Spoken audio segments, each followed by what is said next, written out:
ಅದು just 10 second video. ಆ video viral ಆದ ಬೆನ್ನಲ್ಲೇ ಸಿಲಿಕಾನ್ ಸಿಟಿ ಬೆಂಗಳೂರಿನ ಜನ ಬೆಚ್ಚಿ ಬಿದ್ದಿದ್ರು. ಝೋಂಬಿ ಅನ್ನೋ ಚರ್ಚೆಗಳು ಶುರುವಾದ್ವು. ಪ್ರಕರಣದ ತನಿಖೆಗಿಳಿದ ಪೊಲೀಸರು ನಟ ದುನಿಯಾ ವಿಜಿ ಮನೆ ಬಾಗಿಲು ಬಡಿದಿದ್ರು.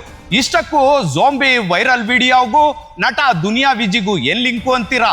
ಇಲ್ಲಿದೆ ನೋಡಿ ಟ್ವಿಸ್ಟ್. ಎಸ್, ಅದು ಜಸ್ಟ್ 10 ಸೆಕೆಂಡ್ ವಿಡಿಯೋ. ಆದ್ರೆ ಅದರ effect ITBT city, silicon city, green city ಅಂತೆಲ್ಲ ಕರೆಸಿಕೊಳ್ಳುವ ಒಂದು ಸಂಪೂರ್ಣ ನಗರವನ್ನೇ ಬೆಚ್ಚಿ ಬೀಳಿಸಿತ್ತು. ಹೌದು, ಇತ್ತೀಚೆಗೆ ಬೆಂಗಳೂರಿನಲ್ಲೇ ಒಂದು ವಿಡಿಯೋ ವೈರಲ್ ಆಗಿತ್ತು. ಆ ವಿಡಿಯೋದಲ್ಲಿ ಒಬ್ಬ ವ್ಯಕ್ತಿ ಸರಿಯಾಗಿ ನಿಂತುಕೊಳ್ಳೋಕಾಗದೆ ಅಸಹಜವಾಗಿ ವರ್ತಿಸುತ್ತಿರುವ ದೃಶ್ಯ ಕಾಣಿಸಿತ್ತು. ಈ ದೃಶ್ಯ ನೋಡಿದ ಸ್ಥಳೀಯರು ಮೊಬೈಲ್ನಲ್ಲಿ ವಿಡಿಯೋ ಮಾಡಿಕೊಂಡು ಹೇಳಿದ್ದು ಝೋಂಬಿ ಡ್ರಗ್. ಅಲ್ಲಿಂದ ಆರಂಭವಾಯ್ತು ನೋಡಿ. ವಾಟ್ಸಪ್, ಇನ್ಸ್ಟಾಗ್ರಾಮ್, ಫೇಸ್ಬುಕ್ ಎಲ್ಲ ಕಡೆಯೂ ಅದೇ ಸುದ್ದಿ. ನೋಡುತ್ತಲೇ ಬೆಂಗಳೂರಿನಲ್ಲಿ ಝೋಂಬಿ ಬಂದಿದೆ ಅನ್ನೋ ಕಂಟೆಂಟ್ ವೈರಲ್ ಆಯ್ತು. ಇಷ್ಟಕ್ಕೂ ಈ ಝೋಂಬಿ ಡ್ರಗ್ ಅಂದ್ರೆ ಏನು? ಜಗತ್ತಿನಲ್ಲಿ ಝೋಂಬಿ ಡ್ರಗ್ ಅಂತ ಕರೆಯೋದು ಸಾಮಾನ್ಯವಾಗಿ ಫ್ಲಾಕಾ ತರಹದ ಸಿಂಥೆಟಿಕ್ ಡ್ರಗ್ಗಳಿಗೆ. ಇಂತಹ ಡ್ರಗ್ ತೆಗೆದುಕೊಂಡ್ರೆ ವ್ಯಕ್ತಿಗೆ ಅಲುಸಿನೇಷನ್ ಆಗುತ್ತೆ, ತನ್ನ ಮೇಲೆ ತಾನು ನಿಯಂತ್ರಣ ಕಳೆದುಕೊಳ್ತಾನೆ, ಕೆಲವೊಮ್ಮೆ ಅತಿಯಾದ ಹಿಂಸಾತ್ಮಕವಾಗಿಯೂ ವರ್ತಿಸ್ತಾನೆ, ನೋಡುವವರಿಗೆ ಝಾಂಬಿ ತರ ಕಾಣ್ತಾನೆ. ಆದ್ರೆ ಬೆಂಗಳೂರಿನಲ್ಲಿ ಕಾಣಿಸಿಕೊಂಡಿದ್ದು ನಿಜಕ್ಕೂ ಝಾಂಬಿಯಾ? ಈ ಪ್ರಶ್ನೆಗೆ ಉತ್ತರ ಹುಡುಕುತ್ತಾ ಹೊರಟ್ರೆ ತೆರೆದುಕೊಳ್ಳೋದು ಟ್ವಿಸ್ಟ್ ಮೇಲೆ ಟ್ವಿಸ್ಟ್. ಹೌದು, ಟ್ವಿಸ್ಟ್.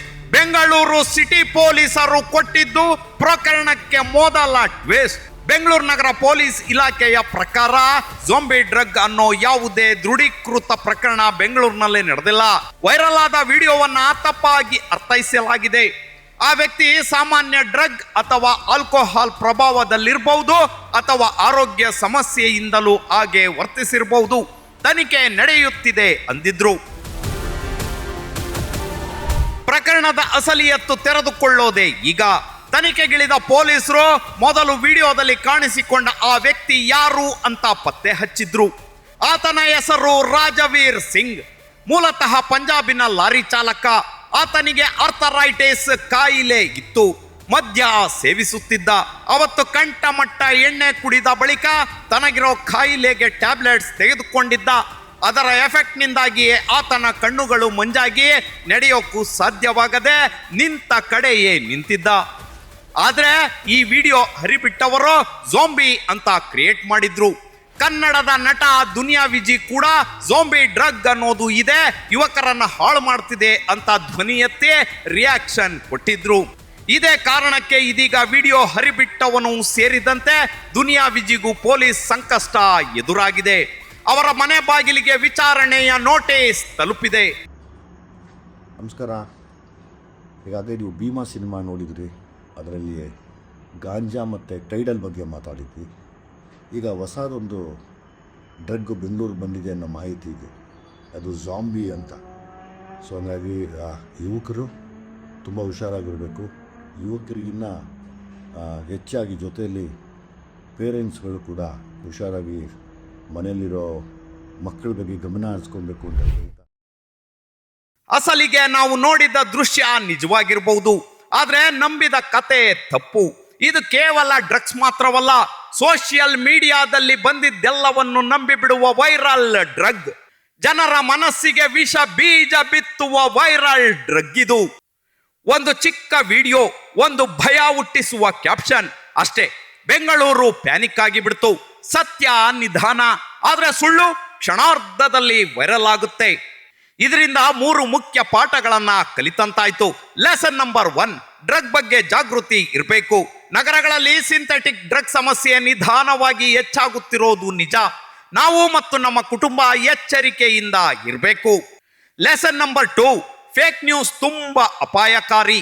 ಒಂದು ಕ್ಲಿಪ್ ಸಾವಿರಾರು ಜನರಲ್ಲಿ ಭಯ ಹುಟ್ಟಿಸಬಹುದು. ಇದು ಸಮಾಜದ ಮೇಲೆ ದೊಡ್ಡ ಪರಿಣಾಮ ಬೀರುತ್ತೆ. ಹೀಗಾಗಿ ವೈರಲ್ ಮಾಡೋ ಮುನ್ನ ಎಚ್ಚರ. ಲೆಸನ್ ನಂಬರ್ 3, ಸತ್ಯತೆ ಪರಿಶೀಲನೆ ಮಾಡಬೇಕು. ನಾವು ಜವಾಬ್ದಾರಿ ನಾಗರಿಕರಾಗಬೇಕು. ಏನಾದ್ರೂ ವಿಡಿಯೋ ಅಥವಾ ಸುದ್ದಿ ನೋಡಿದ್ರೆ ತಕ್ಷಣ ಶೇರ್ ಮಾಡೋದಕ್ಕಿಂತ ಮೊದಲು ಅದು ಸತ್ಯನಾ ಸುಳ್ಳ ಅಂತ ಪರಿಶೀಲಿಸೋದು ಇಂಪಾರ್ಟೆಂಟ್. ಕೊನೆಗೆ ಉಳಿಯೋದು ಒಂದು ಪ್ರಶ್ನೆ ಮಾತ್ರ: ನೀವು ನೋಡಿದ ವಿಡಿಯೋ, ನೀವು ನಂಬಿದ ಕತೆ, ನೀವು ಹಂಚಿದ ಸುದ್ದಿ ನಿಜವಾ ಭಯವಾ ಅನ್ನೋದು. ಇದು ಝೋಂಬಿ ಡ್ರಗ್ ಕತೆ ಅಲ್ಲ, ಇದು ಸೋಷಿಯಲ್ ಮೀಡಿಯಾ ಝೋಂಬಿ ಕತೆ. ಆದ್ದರಿಂದ ನೋಡಿ, ಯೋಚಿಸಿ, ನಂತರವೇ ಹಂಚಿ. ತಪ್ಪು ಸುದ್ದಿ ಹರಡೋ ಮುನ್ನ ಎಚ್ಚರ. ಫೇಕ್ ನ್ಯೂಸ್ ವೈರಲ್ ಮಾಡಿದ್ರೆ ಪೊಲೀಸರು ನಿಮ್ಮ ಮನೆ ಬಾಗಿಲಿಗೂ ಬರಬಹುದು. ಹೀಗಾಗಿ ಬಿ ಅಲರ್ಟ್. ನೋಡಿದ್ರಲ್ಲ ವೀಕ್ಷಕರೇ, ಇದು ಸೋಷಿಯಲ್ ಮೀಡಿಯಾದಲ್ಲಿ ವೈರಲ್ ಆದ ಝೋಂಬಿ ಕತೆ. ಇಂತಹ ಸ್ಟೋರಿಗಳಿಗಾಗಿ stay tuned Suman TV Kannada.